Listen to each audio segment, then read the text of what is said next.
Hello po. Magandang araw po sa inyo lahat.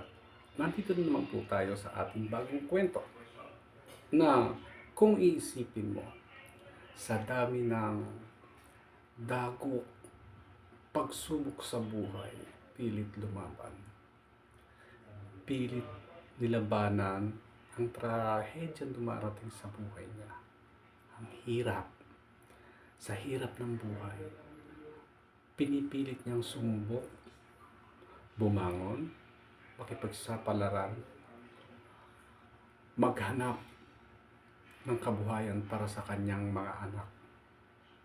Nagmahal, nasaktan. Nagmahal ulit, nasaktan.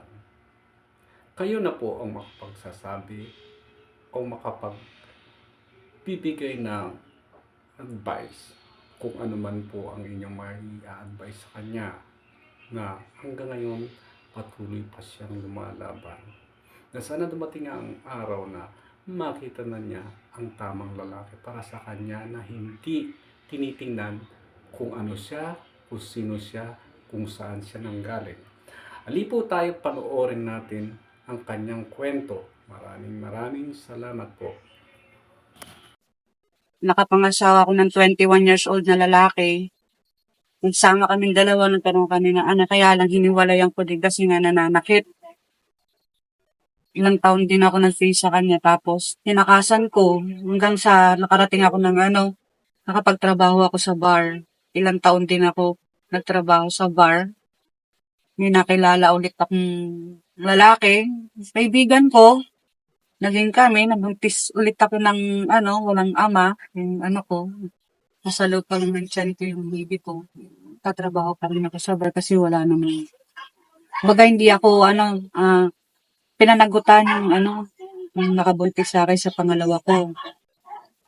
Kasi lumaki rin yung tiyan ko, doon din ako nanganak sa bar. Ngayon, yung baby ko na pangalawa, nandun sa bus ko ngayon. Sila ngayon yung nag-aalaga. Bali ng phone. Oo, yun ang phone nila. Tapos hanggang sa makarecover na naman ako, tuloy-tuloy pa rin, trabaho pa rin ako sa bar. Nakakilala na naman ulit ako ng bagong Pangatlo na yun. pangatlo, iniwan pa rin ako. Yung sa pangatlo ko, Ikaw na pa rin to. nagkaanak pa rin ako ng isa. Ganyan na. Tapos, gusto niyang panagutan, kaya lang gusto niyang mangyari, masasama kami ng yung pwede siyang mga babae, pwede siyang yung sa bata lang. Siyempre, hindi naman ako pumayag kasi siyempre mahal siya. Takot sa loob ko. Yun yung nagtrabaho ulit ako na malaki na ulit yung siyang sa bar. Kahit na malaki ang tiyan mo, Mahirap. Mahirap din magtrabaho sa bar na malaki din yun siyan kasi siyempre, lahat naman ng customer, gusto nila yung Kaya lang wala akong magawa. Kailangan ko. Yung mga binubuhay din ako ng mga bata.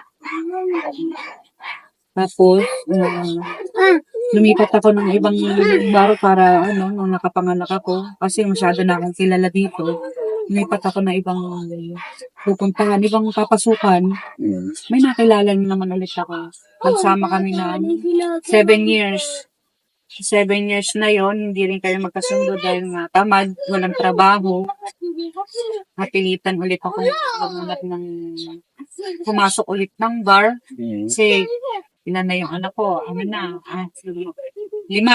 na yung anak ko. Kailangan magtayo ng maigi. Iniwan din ako ng lalaki 7 years kong pinasama. Naiwan sa akin ko lang ang bata. At hindi naman sila pa. Talaga po, balik ulit ako ng bar. Balik ulit ng bar. Tapos mas tumigit dati na lang ako kasi pag sa bar kasi may ginaliit na yung sita, nagsosolo ako. ibig sabihin ng pagsasolo yung Nagkipagkita ako sa ibang sa labas. Oo, sa Nagpapalabas yung sa labas.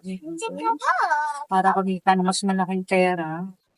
Siyempre, panghawa ko din sa mga anak ko.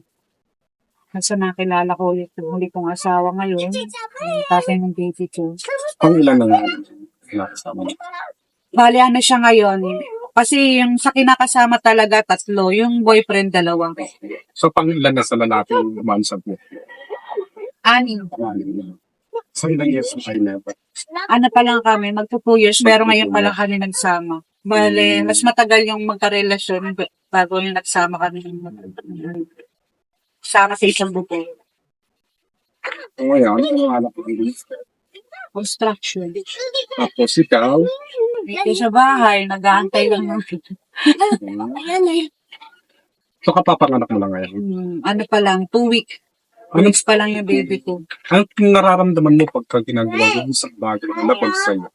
Masakit syempre. Dahil sa hirap ba ng Sa hirap buhay? ng buhay, dahil kailangan, dahil marami akong anak. Hindi ko naman sinisisi nagkaroon ako ng maraming anak. Kumbaga, blessing sa akin yan. Kumbaga, binibigyan talaga ako ng pagsubok kung saan talaga ako.